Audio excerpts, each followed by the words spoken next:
এর দাবিকে যদি না মানে তাহলে বাংলাদেশে আবার শাপলা চত্বর কায়েম হবে। কারণ কোন অন্যায়কে প্রশ্রয় দেওয়া হবে না।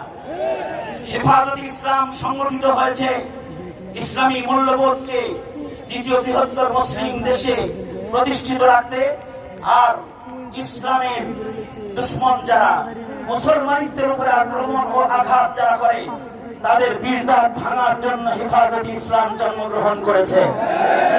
এবং এই হেফাজতে ইসলাম বাংলাদেশ 2013 থেকে শুরু করে জুলাইয়ের গণবিপ্লব পর্যন্ত যে ভূমিকা অবতীর্ণ হয়েছে এর প্রত্যেকটি ভূমিকাও ছিল ইসলামের স্বার্থ, ইমানের স্বার্থ।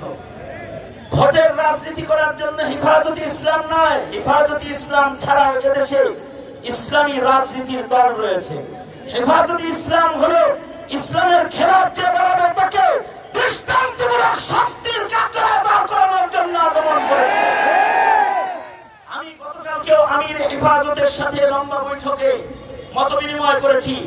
আমির হেফাজত যে কথাগুলো আমাকে বলতে বলেছেন সেটা হলো এই তৌহিদি জনতাকে তিনি সালাম জানিয়েছেন এবং বলেছেন বাউল মতবাদের ব্যাপারে যদি সরকার সতর্ক না হয় তাহলে প্রয়োজনে তিনি মানিকগঞ্জ আগমন করবেন এবং যেই থানা এই মিথ্যা মামলা অন্যায় ভাবে নিয়ে মুসলমানদের ইমান ইসলামের উপর আঘাতকারীদের পক্ষে অবস্থান গ্রহণ করে তৌহিদি জনতাকে যা ত্যাক্ত করবে প্রয়োজনে তাদেরকে শাস্তি করার এক কর্মসূচি মানিকগঞ্জ জেলায় ঘোষণা করা হবে।